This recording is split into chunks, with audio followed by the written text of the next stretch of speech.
Okay, welcome back everyone. So we have the second lecture of this Monday morning. First lecture by Professor Douglas Durian, who is also at the University of Pennsylvania, Physics and Astronomy.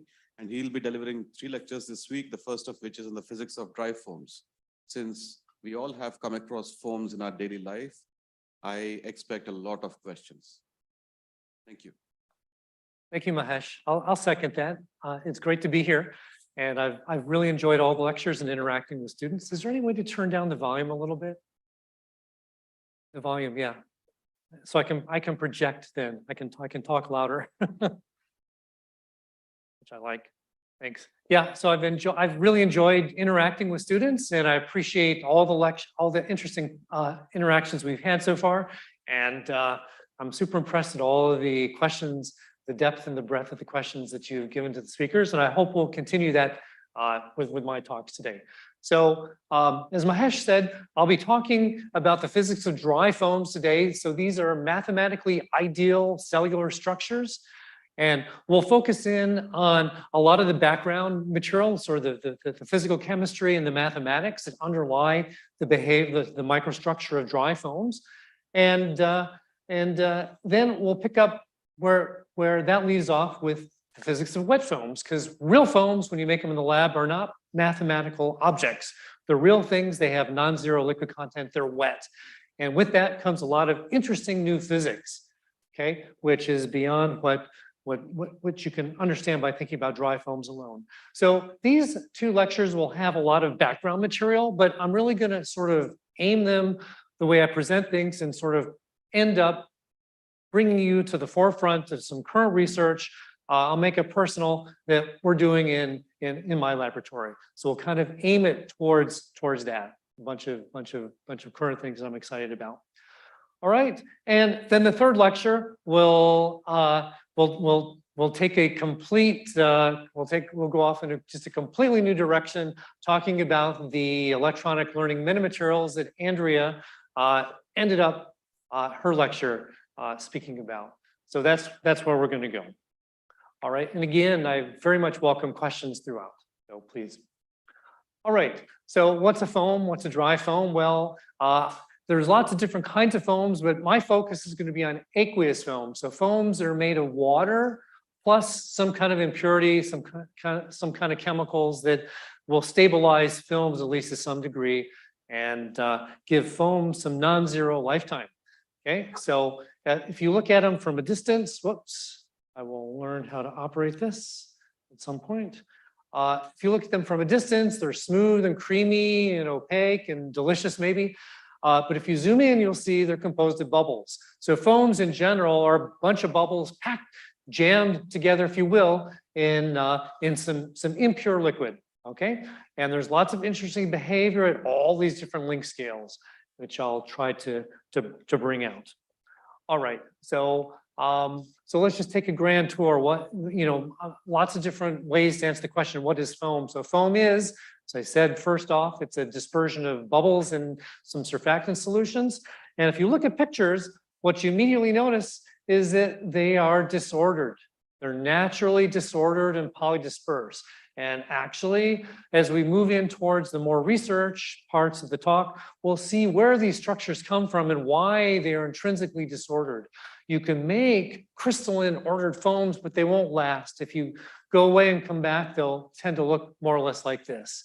So they're a very naturally disordered system. So polydisperse, there's a dispersity of sizes and shapes of the bubbles. They can be polyhedral or they can be round and more spherical. Okay, and it depends actually on how wet it is. And that's what we'll get into with the 2nd lecture. So today's lecture, if you will, is going to live up here, and the lecture on tomorrow is going to see what happens as we go down here and make it progressively wetter and talk about those sorts of behaviors. So foams are easy to make. There's lots of ways to make them. In my office, I tend to have lots of plastic bottles full of soapy water that I love to shake up and just stare and look at. So you can just shake water, you can stir it up, you can blow bubbles, you can You can make them like with an aerosol method. So there are lots of ways of making foams. They're easy to do, they're easy to make, but they always come out polydisperse. If you want to make them monodisperse and crystalline, you have to do funny things. But as I'll talk about with the time evolution business, we don't really care so much about crystalline foams anyway. We're much more interested in naturally occurring polydispersed foams. Right, so that is one answer to the question, what is foam? Another answer is, well, it's familiar and important. Foams are everywhere in everyday life. As Mahesh said, detergents, foods, cosmetics, they're all foam-based. Furthermore, there's things like emulsions, which are very much like foams. It's just not liquid and gas, it's liquid and liquid. Okay, and they tend to have the same sorts of structures. So they're very familiar from everyday life. There's lots of interesting stuff going on with them.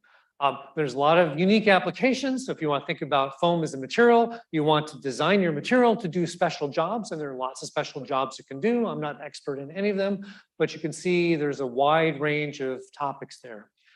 They also tend to crop up where you don't want them to. Basically, wherever you have an impure liquid, if you agitate it, you're going to get a foam, and the foam's going to have some lifetime. Okay, and that can be bad. Okay, I don't want too much foam in my beer. I don't want my beaches to be covered with foam. I don't want too much foam in my dishwashing machine, right? And people in industry also don't want foams when they process just basically any kind of chemical that liquid form that you have to process. Okay, you have to slow down your processing, otherwise it foams up. So my interest is mainly in foams as materials, but a lot of people's interest is in preventing the occurrence of foam. So they're interested in foam stability from the point of view of destabilizing them, preventing them from occurring in the first place. So lots of interesting stuff there. It tends to be more on the physical chemistry side of things that I've been interested in the past. But as I said, basically there's a widespread need to control the stability of the material. And if you want, in terms of its behavior, its mechanical properties. And for that, from the physics point of view, we don't want to just shake and bake and try things out. We'd like to gain some insight based on the microstructure, the way the bubbles are packing together. Foam, so my interest is, and we'll talk about aqueous foams, but foam, not just, it has analogs not just in emulsions, but in lots of other different kinds of contexts. So there's polymer foams are super important as structural materials. Metallic foams are becoming more important as lightweight structural materials. You can foam glass, amazingly. You can even foam concrete. Okay, so there's lots of synthetic cellular structures that have interesting mechanical properties, mainly because they're so light. Okay, it's a way of making a little bit of material going a long ways and getting good mechanical properties out of that. So there's also naturally occurring foamy materials. Corks, Andrew mentioned, is a foamed. It's got a foamy sort of structure. Okay, this is a piece of cork right there, so you can see it's sort of foamy. Bones, sponges, honeycombs. There's a honeycomb, and of course tissues. Okay, tissues look kind of cellular. I'm not sure if there's any lectures in this summer school about tissues, but that's also big business is making models for the mechanics of tissues that sort of build in things on top of the basics that I would think of from foams. There's more stuff going on. So foams sort of underlie the way we actually think about tissues. And in fact, historically, there's a lot of people that have studied foam specifically as models of tissues. But I won't go there. All right. What else is foam? It's an unusual form of matter. So it's like a gas. So if you squirt out some shaving cream, it's low density. It's mainly gas. It's like 8% liquid. There's like almost nothing there. So very low density. And actually, it almost obeys an ideal gas law. If you heat it up, it'll expand. Okay. So it basically, I mean, you can write down an equation of state that looks just like the ideal gas law with a little bit of extra stuff going on. There's sort of an extra term there. but basically pressure times volume is proportional to temperature. So it's like a gas.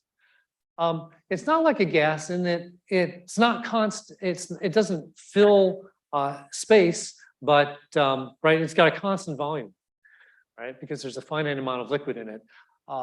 But you can make it flow, and it can fill any shaped vessel you like, and it doesn't crack or break. It's very much like a liquid. So foam is like a liquid. It's got the characteristic features of gases, got the characteristic features of liquids, and it's also like a solid. Okay, that shaving cream, that fun little shaving cream right there, it'll hold its shape. If you bang on it, it'll wave around. It's got a shear modulus. Okay, so it's got the hallmark features of all three forms of matter. So that's interesting. Okay, and it's also just different. Okay, and trying to understand where that behavior comes from is a difficult job because, well, understanding how it flows is involving applying large forces and perturbing the structure. It's intrinsically nonlinear. Nonlinear things are hard. It's disordered. There's no underlying crystalline structure that you can perturb around. So it's difficult because it's disordered. It's amorphous. It's far from equilibrium. Statistical mechanics as a super powerful toolkit, it's not going to help us with foams. It's far from equilibrium. And furthermore, as experimentalists, it's hard because they're opaque. Look at it, it's white. You can't just peer into the interior of a foam and see what the bubbles are doing. So it's tough to approach. All right. So there's the challenge, just to lay it out. Soft matter challenge, right? Is to understand the macroscopic behavior at the macroscopic scale, where it looks like it's just a creamy, homogeneous material in terms of the hierarchy of structure and dynamics. So as you zoom in, first you see the bubbles. And if you zoom in between the bubbles, you will see soap films. And if you zoom in carefully on the soap films, you'll see that there's some chemicals that are stabilizing the soap films that make the whole thing go in the first place. And this happens at all kinds of different length scales. So from the molecular to the sort of, tens to hundreds of nanometers with soap films to the bubble scale. And you can make bubbles ranging from, you can make them down to on average 10 microns. In a foam, actually, there's no lower limit to the size of the bubbles. They tend to shrink away. So there can be very, very teeny tiny bubbles. But I mean, the average bubble size can be anywhere from about 10 microns up to centimeters. It's easy to get centimeter sized bubbles. You can even make them bigger. You work a little bit harder. Okay, so there's a wide range of length scales, and then, of course, the macroscopic. All right, and at each scale, there's different stuff going on. Okay, so at the surfactant and soap film scale, that's the world of physical chemistry.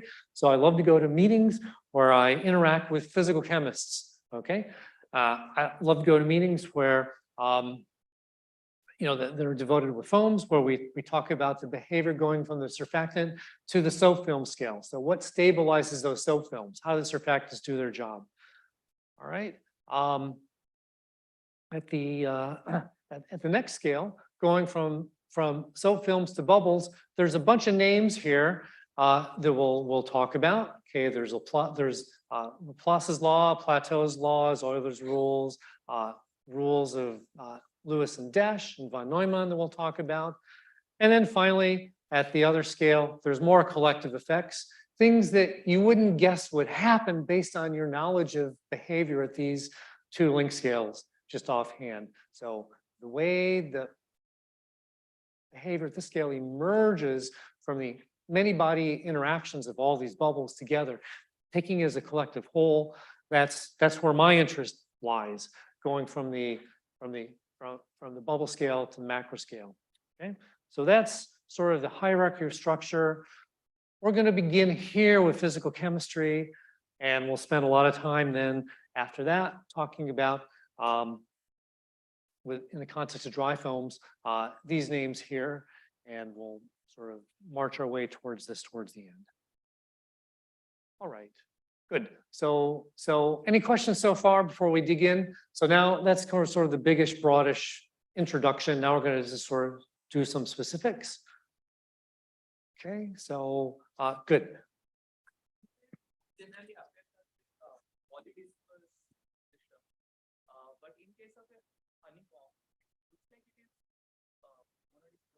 Yes. So bees make monodisperse honeycombs, right? They are monodisperse, and but they're not. They have a foam-like structure, but they're not foams, right? They're not aqueous foams. They have a solid material. It's a solid foam. Okay, it's waxy. It's a waxy thing, right? So it doesn't evolve with time. But if you were to make the same structure with water and soap, it wouldn't last. That monodispersed crystalline order would break down. It would evolve away from it. So you can make it crystalline, but it won't stay crystalline. And we'll see why. That's a good question. And that motivates actually some things that come later. So hold that thought for more. All right. So here's how to make a foam. Start with some surfactants, to start with some soaps. Okay, so here's a generic surfactant, sodium didecyl sulfate, SDS for short. It's got a hydrophilic head group and a hydrophobic tail group. So if you put it in water, it likes to sit in interface. So the head group is happy and the tail groups are also happy. And there's a lot of things that these things can do, like here the chains are kind of disordered, here they're kind of ordered. There's lots of physical chemistry. I don't want to go into that, but basically there's lots of things that can happen at the interfaces. The lore for good foams is you want to have that tail group be not too short and not too long. If it's too short, the whole thing will go underwater. If it's too long, well, you know, it'll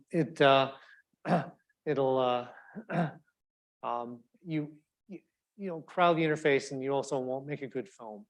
Okay, so I think in a later slide I'll show that basically you want it to be so that you can get some micelles in solution. Try to bring those up later. See, yeah, there we go. Good. So there we go. So here's what happens in the solution as you increase the concentration. You go from monomers to something that have micelles, okay? And if you add more surfactant, you get more micelles. And at the same time, if you look at the surface tension, you notice that the surface tension starts to go down.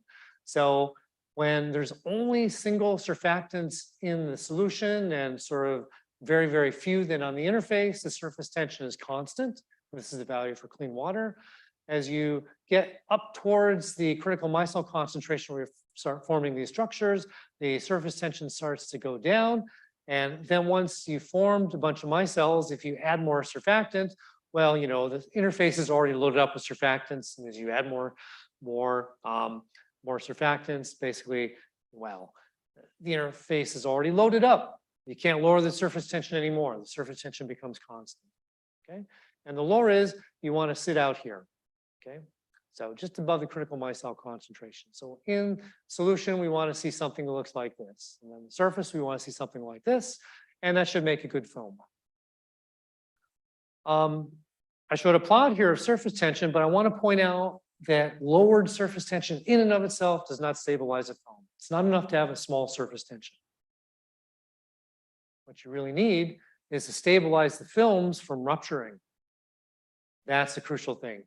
And here is one way to do that. So this is what happens in sort of waters that have a little bit of, say, organic impurity in them from decaying plant matter or whatever. So or it happens with your milk. Okay, these are like supposed to represent sort of globular like proteins that have they're sort of amphiphilic in nature, right? They got hydrophilic group and hydrophobic sort of thing. So they can sit there in the interface. And like with surfactants, the surface tension depends on the concentration of these guys on the interface. And if you stretch the film in some point, I'm not sure why we drew it curved here, but if you stretch it, the surface tension will be higher in this region than over here. And because it's higher, you get a gradient in pressure along the surface, which induces flow. So it causes water to flow in and heal out a thin spot. Okay, so that's the Marangoni effect. That will help temporarily stabilize some foams. It'll make them sort of foam-y, okay, but it won't stabilize a foam.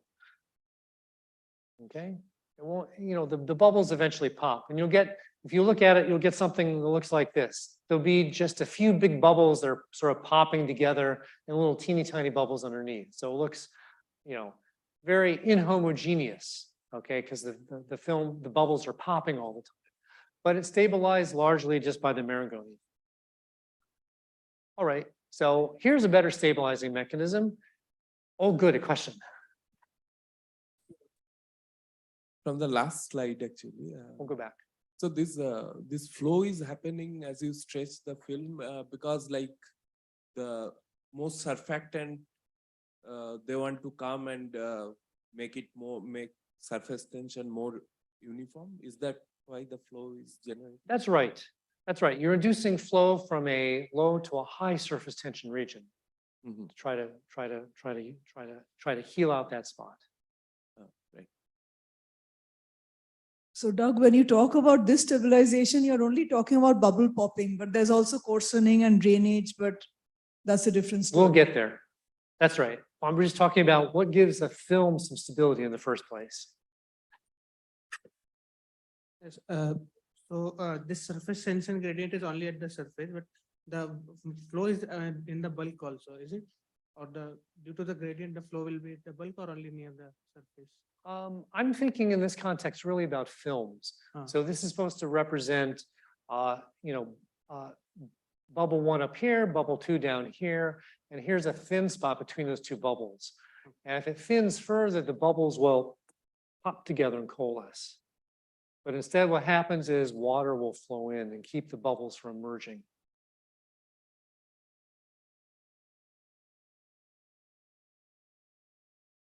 Flow should be in the opposite direction, right? Because the pressure is highest at the thin part. But the Marangoni flow is towards the part which got stretched. You're trying to lower the energy. Right. That's what's really inducing things. But in the bulk, So this is high. This is a high energy region. This is a low energy region. right. So on the surface, it's in the direction of the arrows, but in the bulk, it should be in the opposite direction, isn't it? Or, I don't think so. because the Laplace pressure is highest at the thinner part, or where it is stretched, where the surface tension is high. Yes. So, okay. So if we wanted to really get into the dynamics of this, we'd have to draw a careful picture and think about the Laplace pressure contributions to this as well. Okay. So I take your point. I can make one comment. But- When we talk about Laplace pressure that comes in the statics, this is dynamics. And here you have to take into account the shear caused by the surface concentration, the concentration of molecules being transported from low surface tension to high surface tension region. So there is a velocity gradient, so the flow direction is right. No, that causes a gradient. So there has to be a flow, concomitant flow. It'll drag the fluid along. There's like a no slip condition. All right. So in the foams that I'll be telling you about, we don't worry about Marangoni. They're stabilized by this the so-called electrostatic double layer force. So instead, what you have is ionic surfactants, which will dissociate. So the head group will dissociate. Okay. Whoops. There we go again. Oops. Okay. So what you got here are negative charges that are pinned to the interface and positive charges that came off these head groups that are floating around in the bulk, but they can't get too far because of electrostatics, they get pulled back. So in the end, if you bring these two interfaces together, the positive charge clouds will repel. It's the same reason why atoms push each other apart, okay? They're neutral, okay? But if you push the electron clouds together, they repel. So the same kind of thing happens. And this will stabilize against film rupture. You can make soap films that are actually in mechanical equilibrium due to this effect. So where is the equilibrium come from? Well, this double layer force would like to thicken up the interface, and a van der Waals force would like to thin it down. And there's a competition between those two that will give you a equilibrium film thickness. You can also muck around and perturb it a little bit by adding gravity. So up here we have a so-called Newton black film, and it just gets progressively thicker as you go down. You can see the nice interference colors. Okay, so here the thicknesses, and this could be essentially an equilibrium structure, are a balance between these interfacial forces and gravity. And this is truly, truly, truly stable. And stabilize a soap film forever. But that doesn't mean you can stabilize a foam forever. Just because you can stabilize films doesn't mean you can stabilize foams. In foams, in fact, in a long time, there are no foams. Foams are not equilibrium systems. They're far from equilibrium systems. They're always going to evolve with time. And let's think a little bit about that. So one thing they can do, as I alluded to already, is the bubbles can pop together. So film rupture is something that can happen with films. That's an evolution mechanism. In the things that I'll talk about later today and tomorrow, film rupture doesn't occur. So we've turned it off by a suitable selection of surfactants. Drainage, gravity is a fact. And the density, the mass density difference between the liquid and the gas in foams is always non-zero. You cannot density match a gas in a liquid.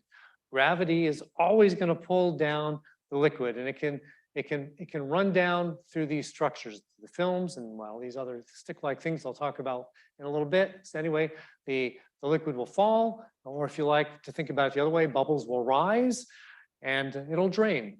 And that's why there's a gradient in wetness. Up here, the foam is dry, and down here, the foam is wet.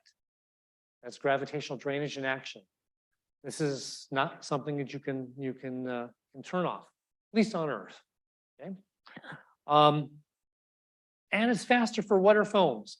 We'll talk about the structure here and what these sticks are called and how thick they are. But basically, as you go down, notice that these sticks get thicker and thicker. That means the channels are thicker. And the bigger the channel is, the easier it is for fluid to flow. So wetter foams drain faster. All right, and then finally, there's another mechanism that I'll spend time talking about called coarsening, diffusive coarsening, which is driven by gas. Well, what it is really is gas diffusion from small, high pressure bubbles to larger, lower pressure bubbles. And you can think about it as being driven by the Laplace pressure difference between the bubbles. So this bubble has one pressure, this bubble has another pressure. What's the difference? Well, look at the curvature of this interface and multiply by the surface tension. And I'll tell you the Laplace pressure difference. So on the inside, the curved, it's higher pressure. So gas will in the end be driven from this bubble into this bubble. This smaller bubble will shrink, this larger bubble will grow. Or if you want to think about it down here, where the foam is wetter and the bubbles are more round, well, you know, the liquid surrounding these bubbles is a constant pressure, and there's a Laplace pressure difference going from liquid to this, the pressure difference going from this to this, subtract them, and it's just surface tension times the difference in 1 over the radii of curvature. So this guy is under higher pressure, so gas will be driven from this one into this one. So this small high pressure bubble will shrink, this large low pressure bubble will grow. So the small ones go away, the big ones get bigger. And as you can see in this picture, how fast it happens actually depends on how wet or how dry it is. This part of the foam has coarsened more than this part of the foam. And we'll think about how that works. Now, since it's driven by the mechanism has to do with the Laplace pressure, it has to do with the surface tension. And you'll notice that if the bubbles are bigger, there's less surface area. So in the end, this is getting rid of surface area. It is driven by surface tension. It's driven by the film tension. And with time, you get rid of film area, and sort of the surface, the total surface area of the system goes down. It goes away. And again, this is not a mechanism you can turn off. You can stabilize the films as much as you want. You could even think about eliminating gravity by doing some tricks. You'll never turn off coarsening. Coarsening is a fact. It is always going to happen. And it gives rise to these beautiful polydispersed structures that I'm so fascinated by. So I want to focus, I highlighted this one, we'll focus our attention in my lectures really on sort of the physics involved in this. All right. Questions, please. In the last slide, I'm just trying to understand the size of the bubbles on the top are bigger because Laplace pressure difference. The smaller ones are getting merged, are going upwards, and the Yeah. larger they're becoming on the top. Is that how it working? So not quite. So I certainly did not explain this picture in detail. Okay, so what this is a picture of a foam in a plastic bottle that's sealed up. So take some soapy water, shake it like mad, you'll get small bubbles and the whole system will be homogeneous and creamy. It'll look like pictures I showed earlier of the head on a beer. With time, liquid drains down. And as liquid drains down, well, it coarsens. As it drains, it's drier up top. So it coarsens faster up top than down below. So drainage and coarsening are happening simultaneously in the system. Okay, so we're not prepared to think about yet how those mechanisms work individually, let alone in tandem in this picture. So I certainly didn't explain how that worked, but that's what's going on. Drainage and coarsening are happening simultaneously. Okay, and just But I'm sorry, but there's no, you said something about the bubbles sort of floating up. That doesn't happen either. The bubbles are jam packed together. So all the action is liquid going down between the bubbles and local coarsening. There's no global flows or things that are letting small bubbles, making small bubbles go down. There's no flows that are segregating bubbles based on their size. and the top ones are more faceted compared to the lower ones that you will come later. Yes. Okay, thank you. Quick question. I remember you had this idea that, for the wetter forms, if the water, the aqueous phase is replaced by some liquid medium in which air does not dissolve, we can minimize coarsening. So We can, yes, to a certain extent. to a certain extent. So you can put, if you I did some failed experiments. So where we used, I think carbon tetrachloride. yes. So is it possible to use that strategy? So people will use, yes, it is. So you can slow down the coarsening by putting in by using gases that are insoluble in water. So in order for coarsening to proceed, the gas has to dissolve in the film, then evaporate into the other bubble. So the solubility of the gas makes a difference. So if you make the foam with nitrogen versus carbon dioxide versus helium versus carbon tetrachloride versus, so people will use fluorocarbons, low weight fluorocarbons. Those are very insoluble. That will slow it down the most. Doesn't turn it off though. Can I just one more additional? So in beer, if someone wants to make the foam to more be stable, it lasts longer. Yeah. Then in that case, people are doing is density matching. I mean, the liquid making, because you said something related to that a little bit earlier. So the people that work hard on stabilizing or making the head on a beer do what they want is really chemistry. It's not changing the density difference between the gas and the liquid.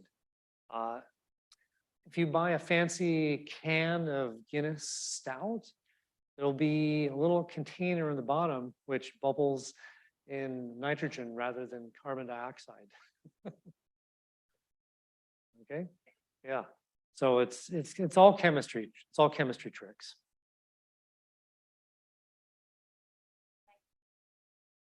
All right, what's the what? The limit? Yeah, I mean, why not all the? Exactly what happens. Exactly what happens. If you wait long enough, if you come back, you'll have just one big bubble in your bottle. So there's no limit. The coarsening will proceed forever, and well, until you reach the size of the system.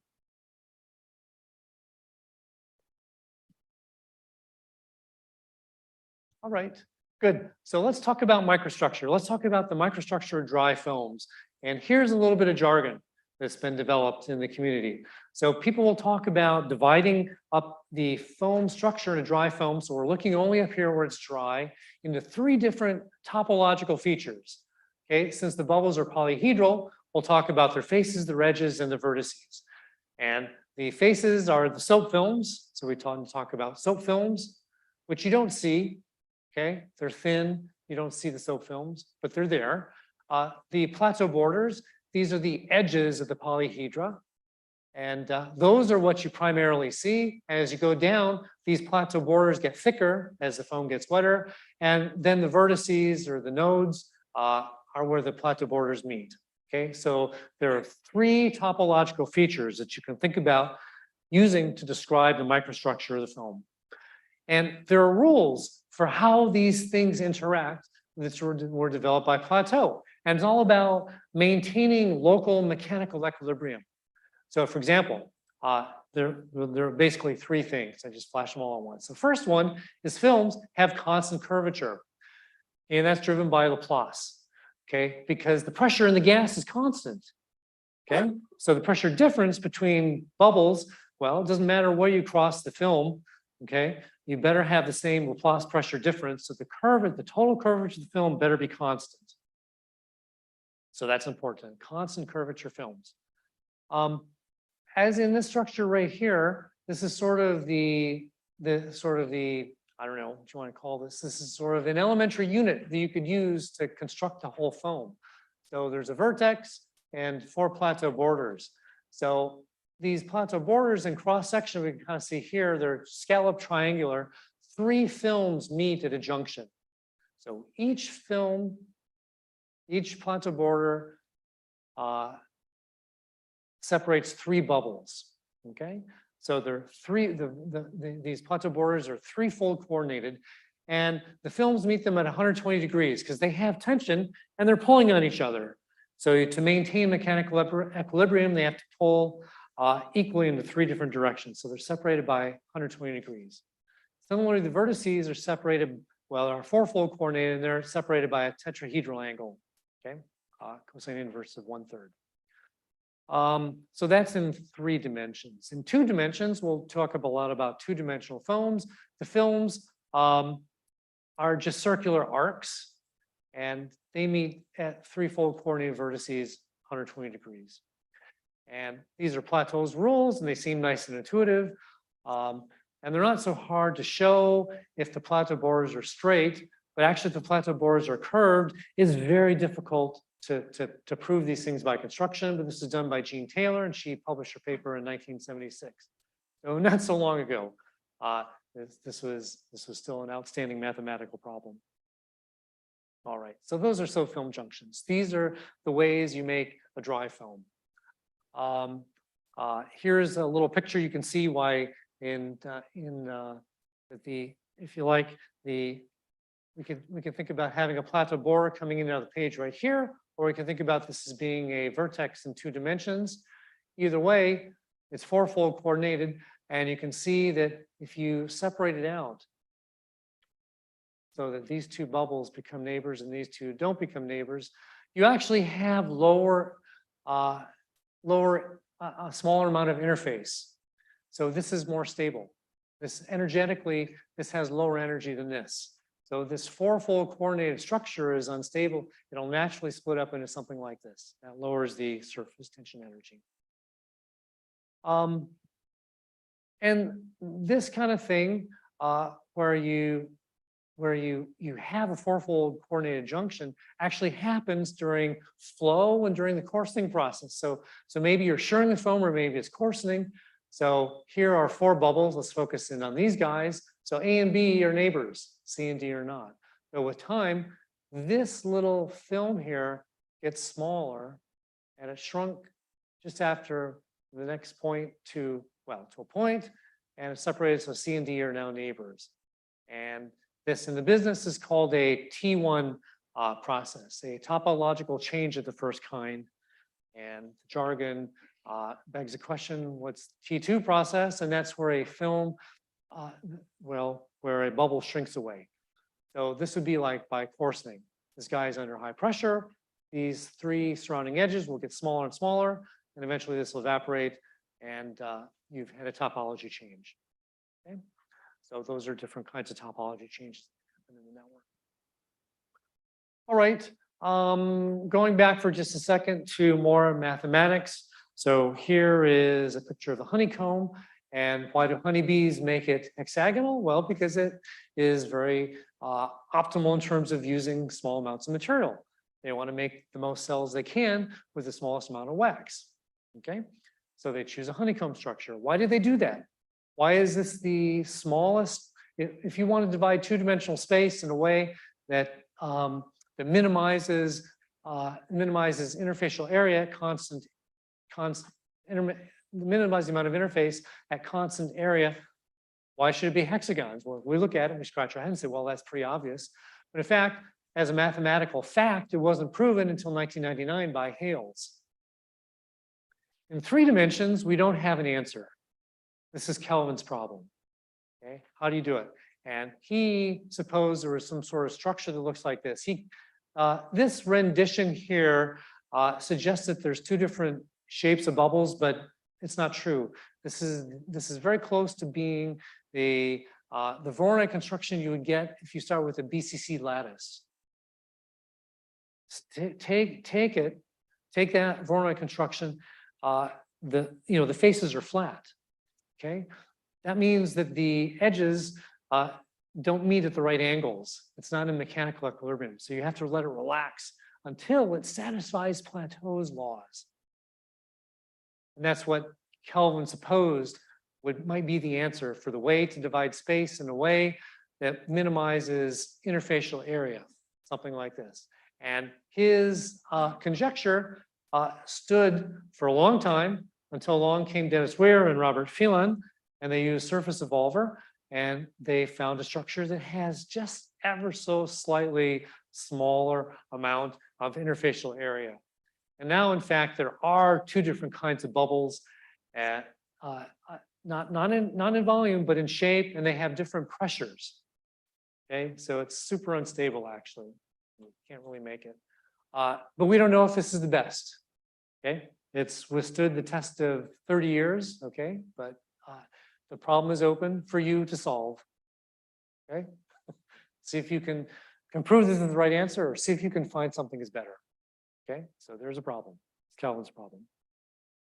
So lots of interesting math in foams. Here's some more math that now we do understand. Okay, we can talk about the connection between the number of faces, edges, and vertices. This is controlled by Euler in his rule. So in 2 dimensions, number of faces minus number of edges plus number of vertices must equal 1. In 3D, there's a different relation, okay, but there's Euler's rules. And now we can combine Euler with the plateau in 2 dimension to learn that the average number of sides of the bubbles is equal to 6 for a large sample. How does that work? Well, if you think about it, so here is a junction between 3 films. So half of this film is associated with 1/3 of that vertex. Okay. So we have this valence relation between the number of vertices and edges on average. So if we plug that into Euler, we get the number of faces. Well, number of faces goes to 1/3 the number of edges.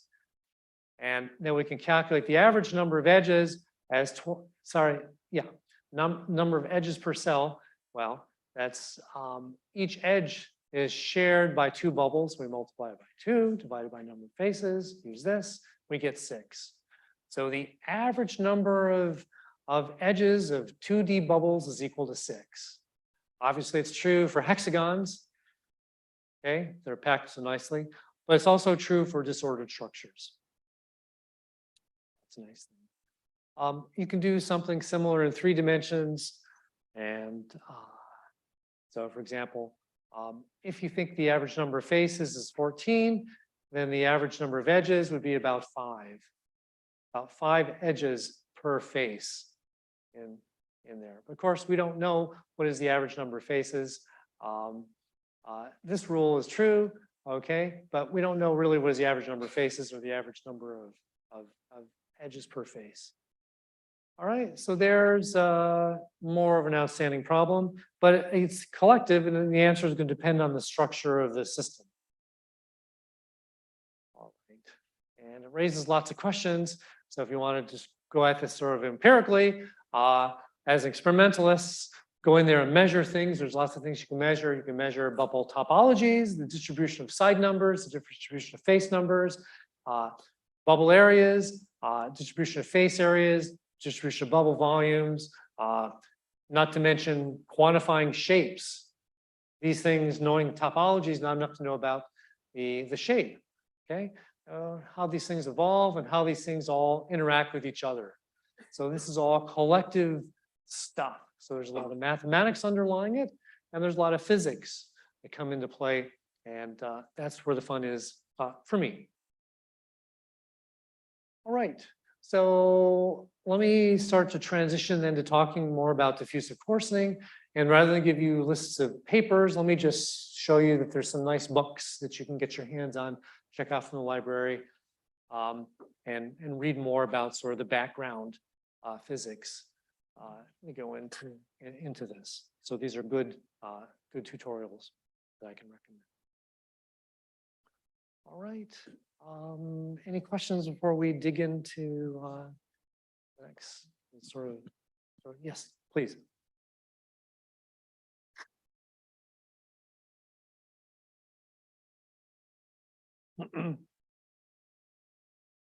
You mentioned something regarding the T1, T2 transitions, Yes, how indeed. actually the bubbles change the shapes. It's just the way in which the bubble change the shapes, or the it is just only depends upon that, or it has some physical significance over the properties of the system? Because Yeah, so with time, as it coarsens, we'll talk about, large bubbles grow and small bubbles shrink, small bubbles go away. So that kind of process physically is occurring all the time. The T2 process is always happening during coarsening. The T1 process is very, very important if you want to think about the flow properties of the foam. So if you smear some foam, right, take your shaving cream and lather up or whatever, right? You're flowing it over you're imposing large strains of material microscopically. The way that large strain happens is by an accumulation of these T1 events. So local rearrangements. And there's lots and lots of cool physics about where those occur and why, and the distribution and how they're sprinkled out throughout the material. Why do they occur sort of randomly, or why might they sort of collect into planes and cause it to crack? So, and the same issues arise in all kinds of amorphous materials, like glasses. You could do a Voronoi construction around the molecules in a glass and ask about the T1 processes that happen there, and people do. It's a super, super important field for thinking about the behavior, the mechanics, and the large-scale flows of amorphous materials in general, is to focus in on T1 events and understand where they come from and how they interact with each other and with elasticity and all kinds of things. In fact, it would have been a great, it was a topic I actually considered speaking on here at this lesson. It's something that Andrea works on, and we work on together at Penn, understanding the flow of amorphous materials, ranging from amorphous silicon to packings of nanoparticles, to colloids, to suspensions, to rafts of particles, to foams and emulsions, and to granular materials. They're all amorphous and they all have T1 events. If you describe the amorphous structure in terms of the Voronoi construction around the particles. So it's a super important physical concept. And with foams, of course, it's very, very clean because we don't have to make the Voronoi construction. It's naturally cellular. Yeah, one small confusion regarding the definition of the vortex. You define with the 4 branches. I couldn't get, is it just a definition or why 4? In 3 also vortex could form. The vortex you define with 4 branches, then Yes. So that would be unstable. that's why it is called. Yeah. Okay. And I don't have a picture of it, but in Dennis Weir's book, Stefan, they draw some nice pictures to show you topology changes of higher kinds that happen when you have a vertex that has too high of a coordination number. So there are actually even different, there's more than T1 and T2. There's other kinds of topology changes that can happen, Thank you. which are also, I should say, important in tissues.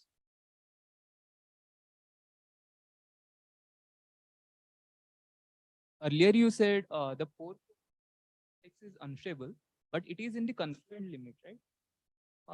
Continuum limit. Confluent, like, the dry limit. Oh, and the dry limit, yes. The wet limit, this vertex will turn into some region, right? Yes. Is it stable? Like, good for If you make the foam wet, then we don't have, the concept of a vertex is not as well defined. It goes away continuously as you make it wetter and wetter. So that's an important question for the lecture tomorrow.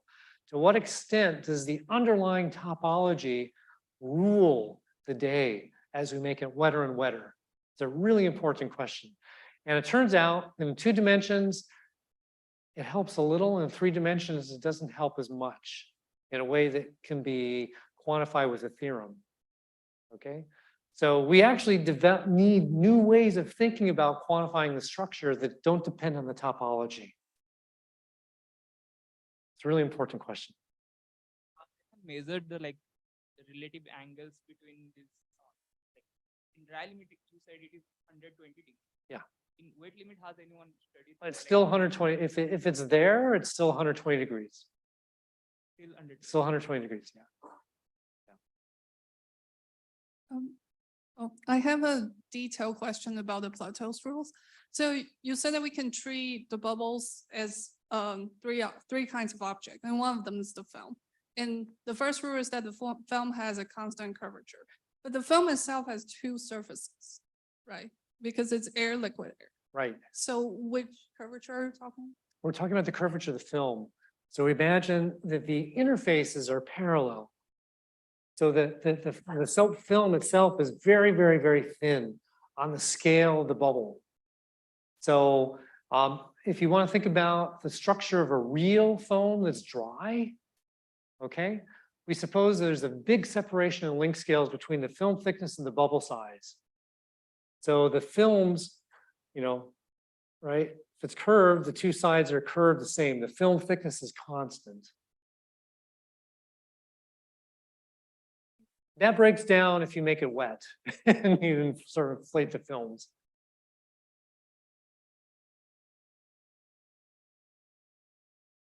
All right, awesome. All right, moving on. Coarsening. Let's talk about coarsening. So we're going to turn off drainage, we're going to turn off film rupture, and we're going to see how it evolves. And one of the reasons why I'm interested in this is because I think it's a beautiful process. I love to watch the movies. I'll play for you. It's also a great way as an experimentalist to make an amorphous material that's reproducible. Okay, it gives us something that's naturally amorphous. Usually, if you want to make it something disordered, well, all disorder is different. It depends on your preparation history. Not so with foams. I can get rid of the preparation history by you taking advantage of coarsening. So it's a cool process for lots of reasons. So I hope you will love it as much as I do after we talk about it. So here's a time-lapse movie made by Anthony Chiecco in my lab where he squashed bubbles between plates. So there's a camera on one side and there's a light source on the other. And this is a time-lapse movie. So the whole movie lasted like 20 hours, basically a day. And what you can see, indeed, this large bubble is growing, this small bubble is shrinking. And there's topology changes that go on. You can pick out T1 events, you can pick out T2 events. You can even pick out events where the bubble, the movie betrays the two-dimensionality I want to claim for it. Basically, the bubble gets smaller than the gap between the plates, and you can see it separates and goes to one side. Right? So you can see some three-dimensional structures for sure. Mahesh. Have you or anyone studied the violent event when the coarsening occurs? The what? The process seems very violent as you zoom in and do a very fast, high-speed imaging. It seems almost like you're hitting a sort of like a finite time singularity there when the events occur, the coarsening events occur. Has anyone studied the high-speed dynamics of that? Yes, good. So if you shear it, or if you let it coarsen, if we make a film go to zero, you can do that very slowly if you shear it slowly, but as soon as it goes to zero, wham, it'll rearrange quickly. Then involves microscopic flows within the soap film and in the vertex. And those are dissipation mechanisms. So it's driven by surface tension, it's retarded by different kinds of dissipation mechanisms that the people that like to do the physical chemistry of soap films like to isolate by doing measurements on individual films. So it is something people study. And there is a time scale, and it's important actually for the way the material responds. So if you smear, there's a time scale for the rearrangements. If you shear it fast on the time scale of how long it takes a rearrangement to come to completion, well, the material is kind of melted and it's always flowing. Whereas if you do it slowly, it goes by these quasi-static, jerky, avalanche, well, they're localized rearrangements, jerky rearrangements. More crackling.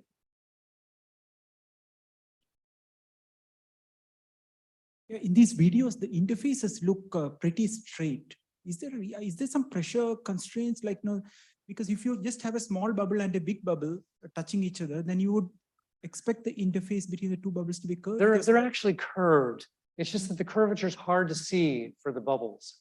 They're absolutely curved. Mhm. They're absolutely curved. Yeah. Thank you. It's easier to see in this. This is a blow up. Okay, this is really taken from the same experimental setup. And here you can see the curvatures of all the interfaces. I'm not saying you can't find ones that are pretty straight. Okay, but you know, let's see, can we, like this one? No, I think all of these are convex. All these are concave.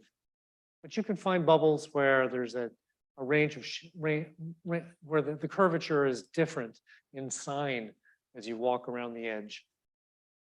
But they're definitely curved. All right, so there we go. Oh yeah, good.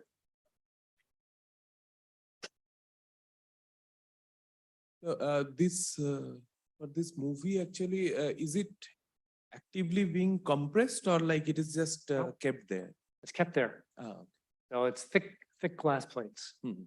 or plastic plates actually. All right. So let me introduce you to another important fellow in the physics of film. So John von Neumann, famous John von Neumann, famous for many reasons. One in the physics of foams for developing this beautiful law here that if I were king would be taught in every soft matter course.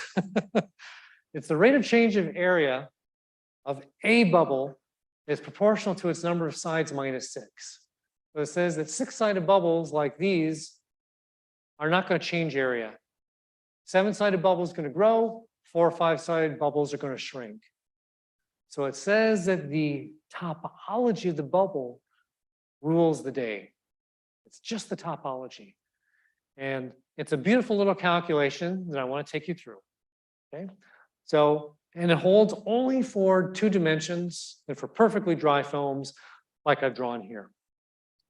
All right, so here is the basic ingredient. The gas flux across a film is going to be proportional to its arc length times the pressure difference. between it and its neighbors. So focusing on, I'll go back. So what's the flux across this film between these two bubbles? You can see it's curved in this direction. So this is under higher pressure. So it's going to drive gas from here to here. And how fast is that going to happen? Well, it's the arc length times the pressure difference. And the pressure difference is equal to surface tension times the curvature, the radius of curvature R. So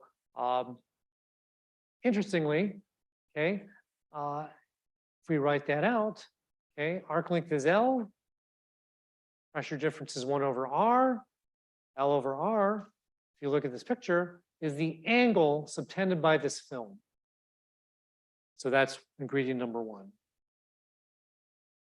Good on that one. Next ingredient, we're just going to sum that over all the edges of that bubble. Next, we're going to ask by how many ratings do we change if we walk around a bubble? Obviously 2 pi, you walked around the circuit, and you got there by doing 2 things. One is you turn by angle theta across every single one of these edges, right? So when we go across, when we walk along an edge, we turn our direction by L over R. So sum it over all the edges, that's how much we turned. Well, we also take a sharp turn, pi over 3, when we meet a vertex. So we have to sum that. And there's n of them for an n-sided bubble. Okay, so that's ingredient number 2. And that's all there is to it. Those are the only real ingredients. So the rate of change of area is the sum of all these fluxes, which you recognize as showing up in this little identity. So this, with a minus sign, is the rate of change of bubble area. So it's really the difference of these 2 terms. There you go, n minus 6. Isn't that lovely? N minus 6. Topology rules the day. Surprised the heck out of me. You would look at these movies on the previous slide. Bubbles have lots of different sizes, lots of different shapes. You would think that the shape of the bubble, the constellation of its neighbors would play an important role. Their size and shape should play a role too. You would just think. Nope, not the case. Doesn't matter the size or the shape of it or its neighbors. It's only the number of edges play a role. So that's absolutely gorgeous. You might ask, oh, good.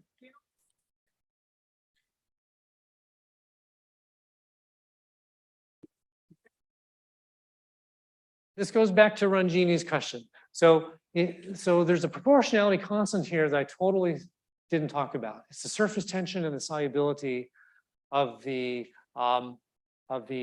gas in the liquid. If you hearken back to Sanat's talk, it's the permeability of the film.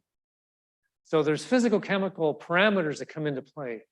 So the ADT is proportional to n minus 6. You can forget the pi over 3 if you like. There's physical chemical parameters that come into play that I'm not a physical chemist and is not as interested in. I'm interested in the geometrical aspects more. So I suppress those physical chemical details. You might ask why John von Neumann is interested in this. Why is he interested in foams? He wasn't. He was interested in metal alloys, which have cellular structures. They're analogous to foams. So is the pi by 3 angle, is it the equilibrium angle between, so this is the turn when it is? That comes from the 120-degree rule of plateau. So it's like you turn half of the 120 degrees. So it's like at the junction between 3, it's a pi by 3. So it's like equilibrium angle, right? Yes. But the process is not steady. It's like unsteady. That's why you have rate of change of area. So I suppose the time scale over which the area changes is. There's a big separation in time scales. Okay. So the relaxation to, if you shear the foam, if you poke it, you distort it, you've destroyed plateau momentarily. There's So there'll be forces that make the microstructure evolve towards Plateau's rules. And that happens very quickly on the scale of the coarsening. So it's always in mechanical equilibrium, this process.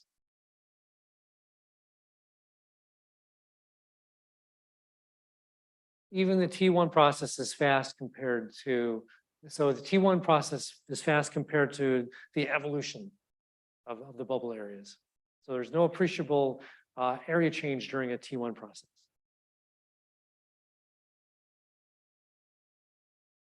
All right. Three-dimensional analog. Thank you for that question. So people tried to write down, well, can I just guess how this would change in 3 dimensions? And there's a long history of people writing down rules and seeing if they can analyze some data or simulations with those rules. So Nicolas Riviere and James Glazier think it has to do with the number of faces minus the critical number of faces. Okay. Sasha Hilgenfeld, Andy Kranick, Stefan Kohler, Howard Stone think something else. In fact, the simulations that they do show this works pretty well, works better than this rule. Okay, but this is just an approximation and it's purely empirical. We now know the answer thanks to Robert McPherson and David Strolovitz, who were able to write down the fluxes and sort of go through the calculation for the evolution of a 3-dimensional perfectly dry foam. And they can write their answer in a way that looks kind of like von Neumann's law. Okay, so rate of change of volume is proportional number of sides. Okay, minus this thing here. Okay, with these quantities, so average E. Okay, well, L is like a measure of the bubble's width, and E has to do with the average length of the bubble edges. So you see, it's not quite von Neumann-like. Okay, it's a complicated expression. Now, size and shape matter. So it's not purely topological. Size and shape matter.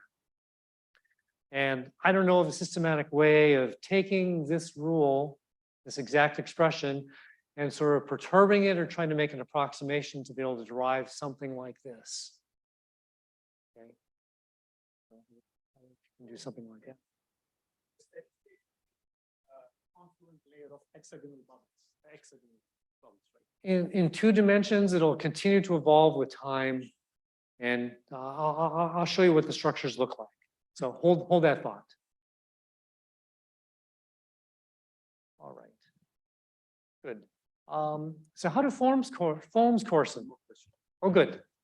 Okay. The L is a bit not clear how it is defined. Yeah, I didn't show you. We'll have to look in the paper. It's a complicated complicated integral. Yeah.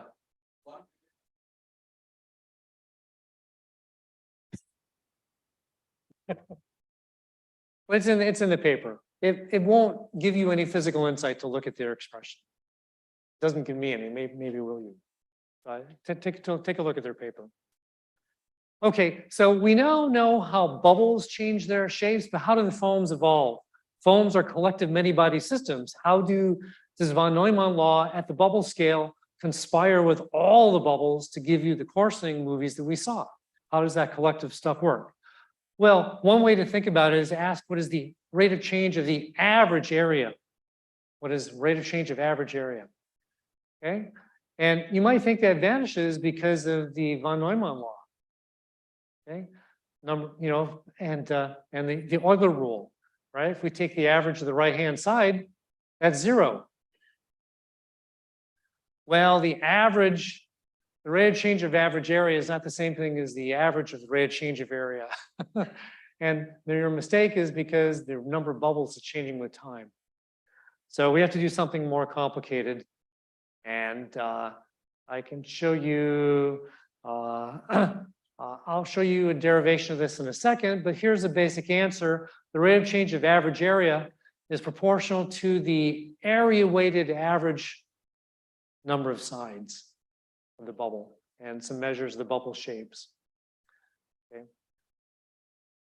So if you like, F of n is the fraction of area occupied by n-sided bubbles. So if you put your finger down somewhere random in the foam, what's the probability you'll end up inside an n-sided bubble? That's F of n.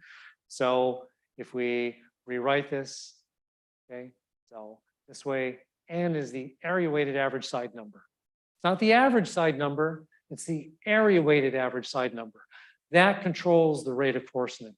So this is the thing that now we would need to understand if you want to understand how foams evolve with time. All right.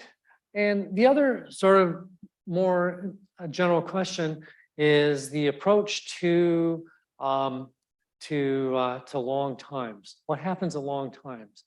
And we believe that if you wait long enough, you will get to a statistically self-similar scaling state.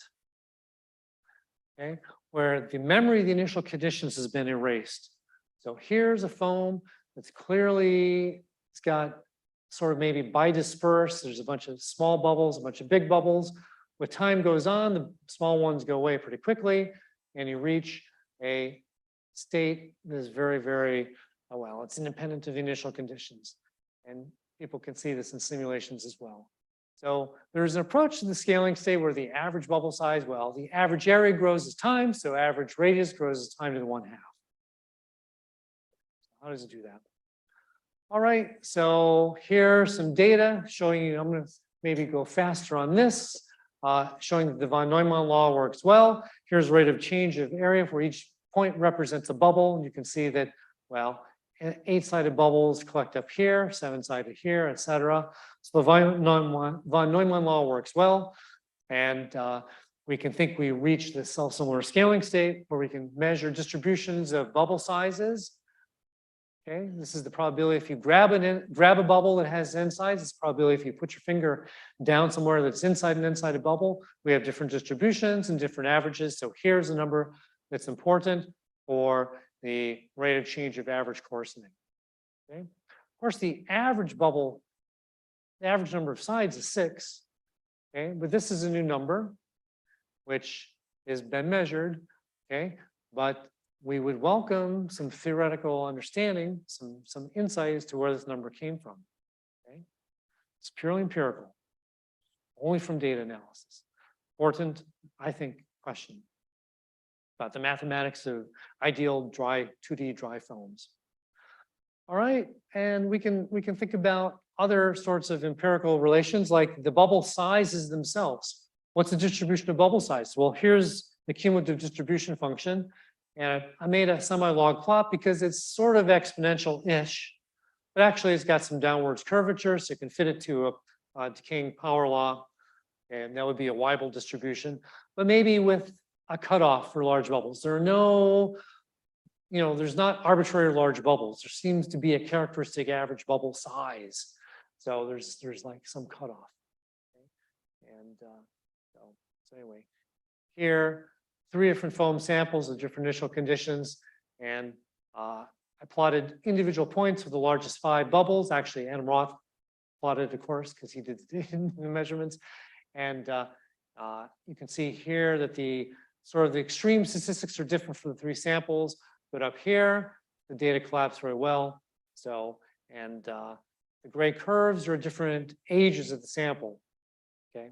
And sort of the colored curves are those things averaged together at different times. So it sort of shows you support for the existence of the scaling state and the extent to which we think we can say something concrete about the distribution of bubble areas. So look from sort of where, not where they diverge, but where they collapse. So from here on back, this is sort of the state of the art for describing the distribution of bubble areas.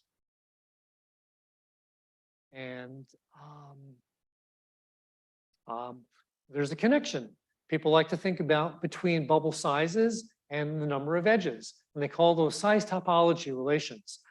And those have a long history going back to Lewis, where he was studying size topology relations in the context of tissues in plants, and Desch, who is doing something similar. So these 2 guys, these two fellows, think something different. One thinks it should be linear in number of edges goes linear in bubble areas or linear in bubble perimeters. So which one works better for foams? Well, you can plot those things out, and Lewis doesn't do quite as good of job as Desch. And but you can see that neither, of course, are correct. They're just statistical statements about the averages. You can see there's a huge scatter in data around the average.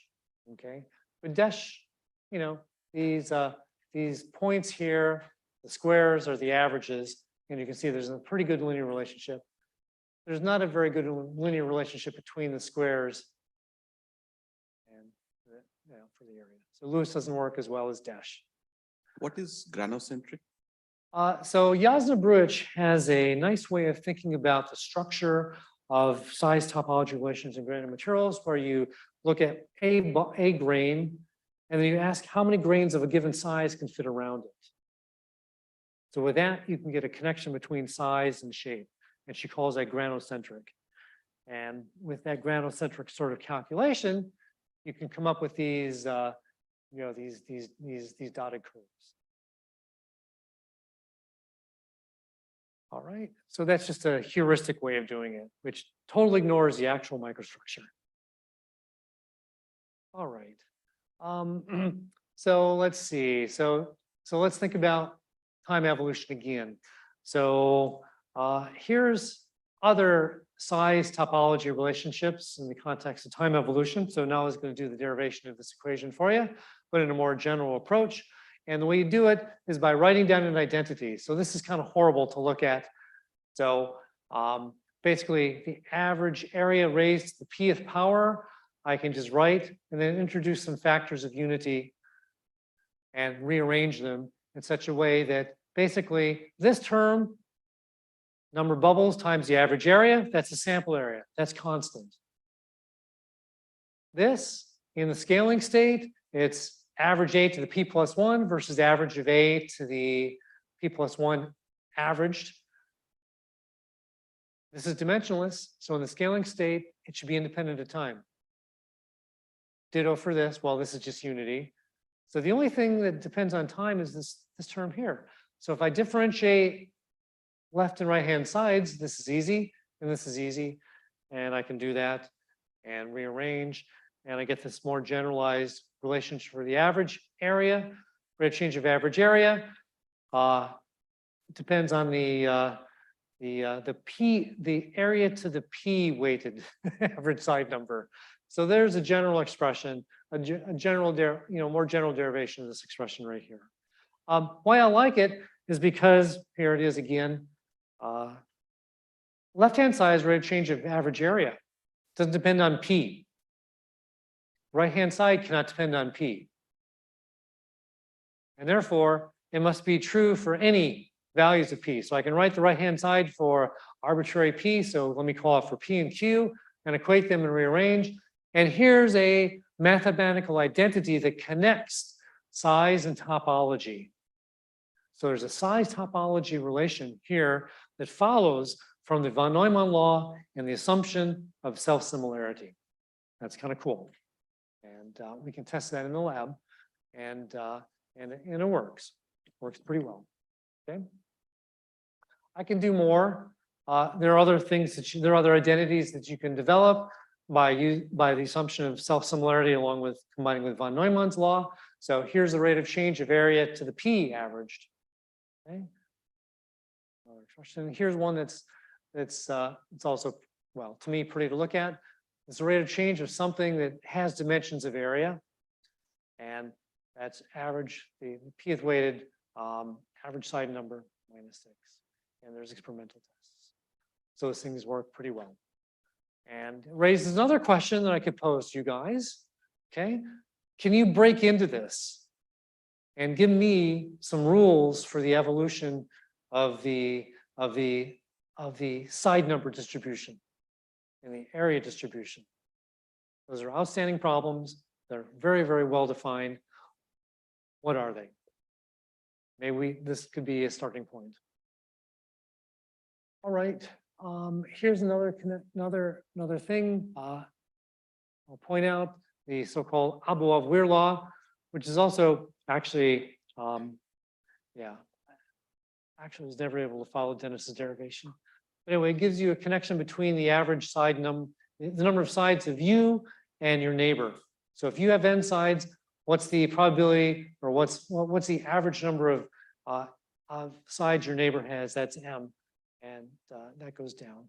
So basically, small bubbles with fewer edges tend to be surrounded by larger bubbles with more edges, and vice versa. So it's another kind of size topology relationship.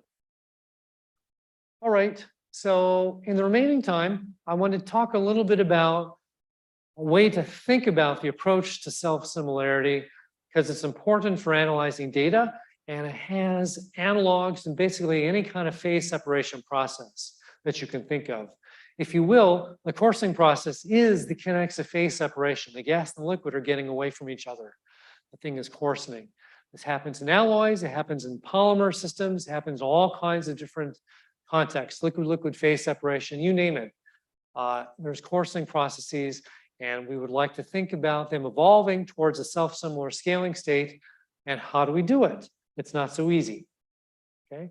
And we've got a way to think about that. I want to share, and we'll take advantage of for next time. So here's sort of the starting point. Is to think about making a mean field model for the growth. What do I mean by that? What I mean is, now I'm going to kind of drop the averages everywhere. Whoops, and ask, in d dimensions, what's the rate of change? What's the average rate of change of the volume of the bubble? Well, it's equal to its surface area, r to the d minus 1, times a physicochemical constant, and the, well, sorry, this is diffusivity, and this is really the concentration difference on either side of the film between the bubbles, the interfaces.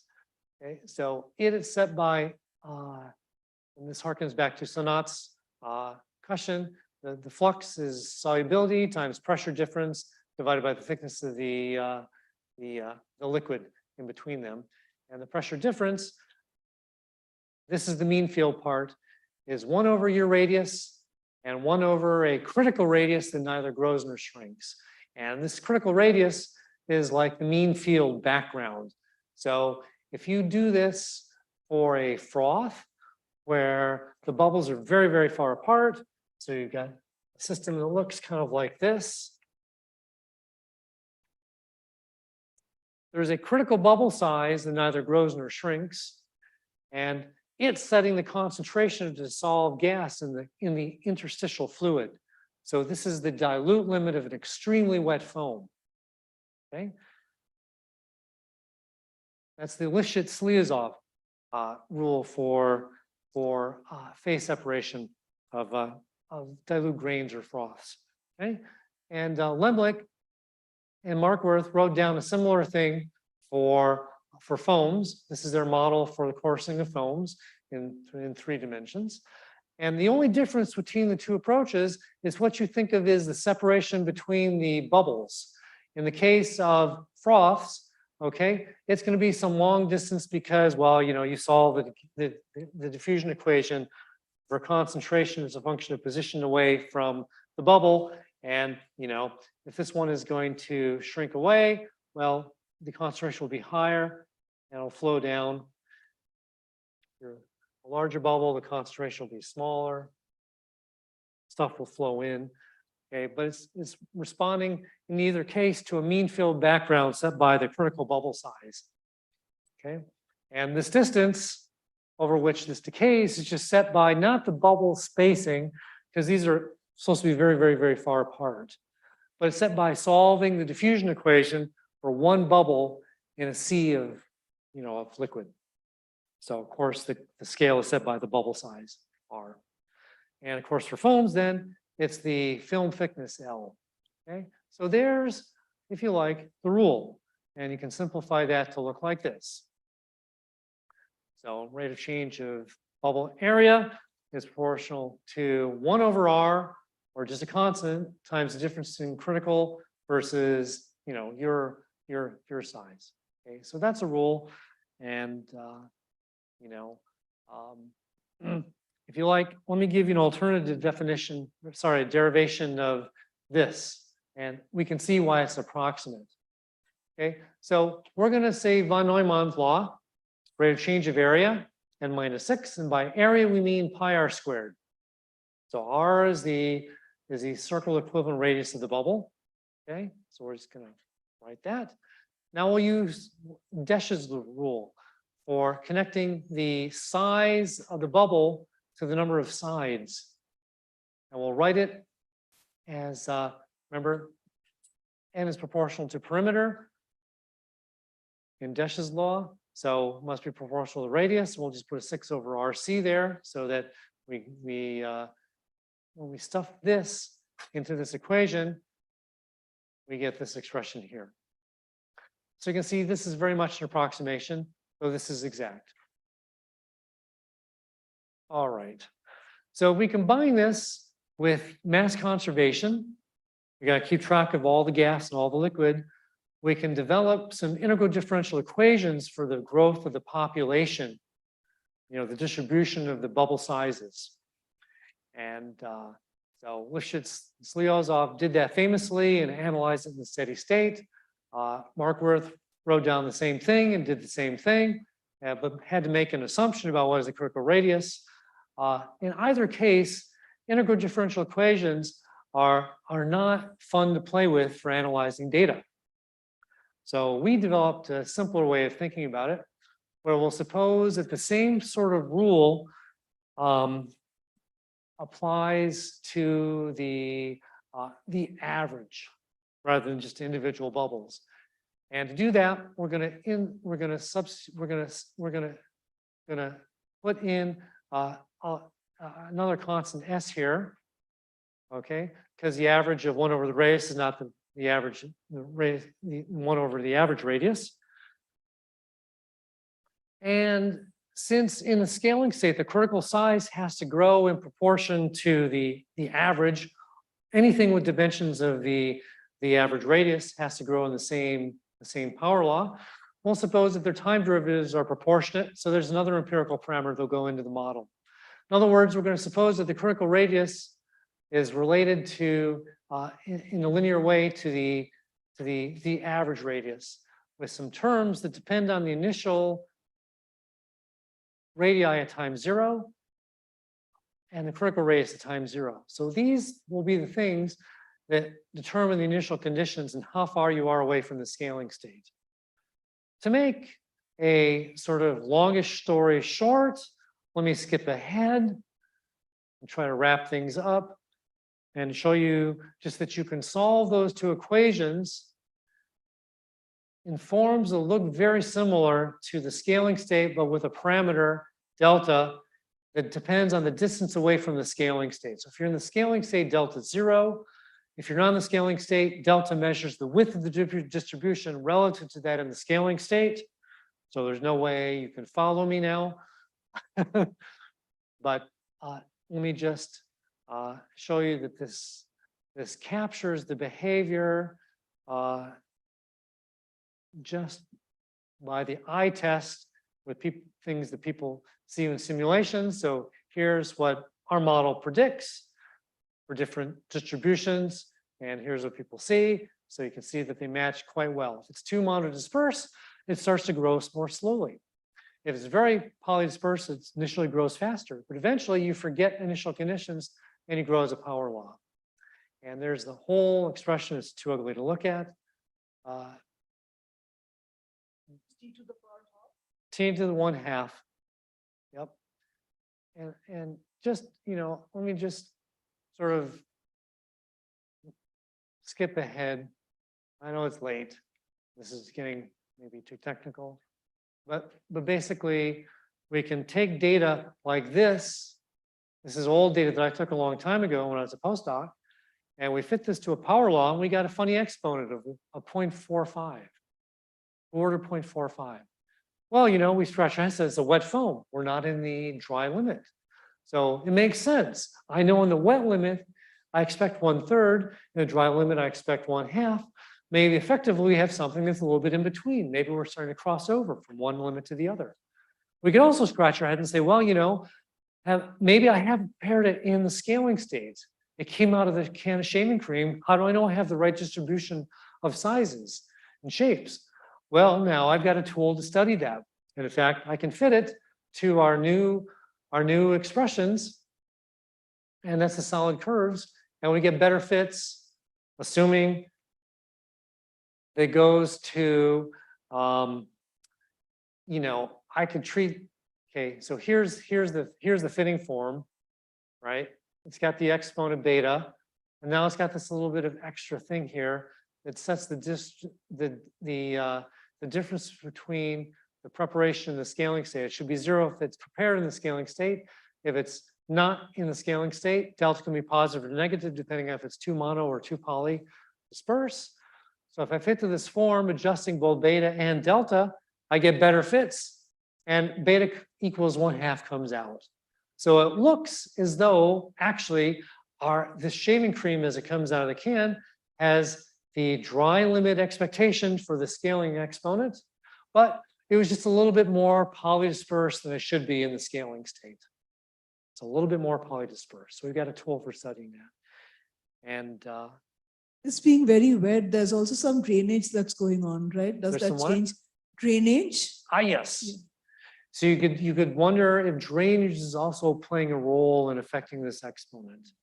And I think the answer is not, for several reasons that will become more clear next time, but having to do with new experiments where drainage is sort of controlled. But even in this experiment, so drainage, the way drainage works, and this could be another lecture, for a dry foam, as drainage happens, it gets dry up here, it gets wet down here, but in between it maintains its constant wetness. So there's a profile that's affected at top and bottom, but not in between. So the liquid fraction is really constant with time until these regions merge. Still, there's definitely flow going on, and you could still wonder if that plays a role. So it's an interesting question. All right.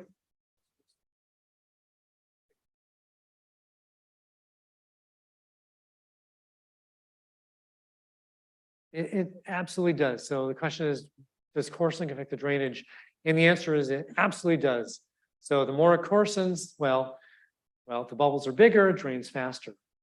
But eventually then it rolls over to a capillary profile where there's basically the liquid is held in place by capillary forces, and it still coarsens. And there's a concentration or a wetness profile. So absolutely, drainage and coarsening are very, very coupled in the long term. All right. Well, with that, let me just do the same thing for another system, but let me stop and say, well, there's Anthony who did these measurements and established these sort of rules and showed that they work really, really well for foams and help us analyze some puzzles and old data. And just blindly replacing the exponents with beta will be useful for analyzing data that I'll talk about next time for coarsening. So this formula right here is the reason really why I wanted to have those technical slides at the end that I didn't really do justice to. Sorry for that. But let me thank you for your questions and invite some more, if you will.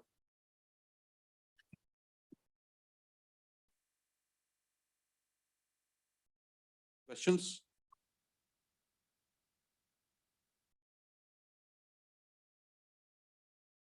So in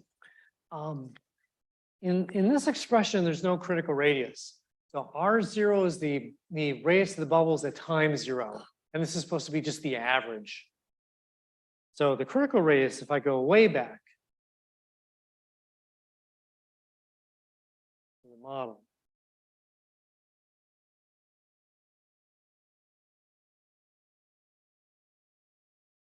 so here we go. So this now, R is an individual bubble of radius R. And in the Lifshitz-Sliozov law, there is a critical radius. And that's set by the average concentration of dissolved gas in the interstitial fluid. So that's what sets a critical bubble size. See, if I define this one is smaller, this one is R less than RC. So the concentration is higher, gas diffuses out. This is greater than RC. So the concentration to dissolve gas at the interface is lower and it flows in. Somewhere in between, there'll be a critical radius. And there's the concentration profile.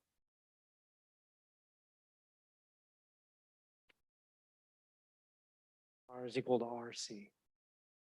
So that's in the classic Lifshitz-Liozov. In the context of foams, Lemlich and Markworth just wrote this down. Said, we suppose there has to be a critical radius. There just must be. If it's larger, it's going to grow. If it's small, it's going to shrink. Of course, we know from the von Neumann law that there's a critical side number in 2 dimensions. It's not a critical size. So there's not a one-to-one mapping between side number and size. So the concept of a critical radius is a little bit iffy, but they say, hey, what are we going to do? We're going to make this approximation and try to run with it anyway.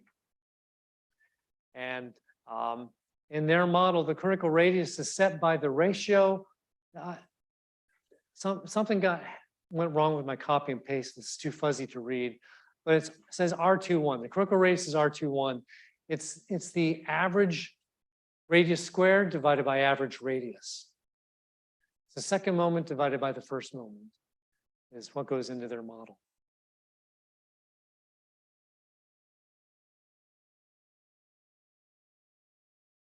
Questions? Let's thank Professor Durian once again. Okay. And it's num time.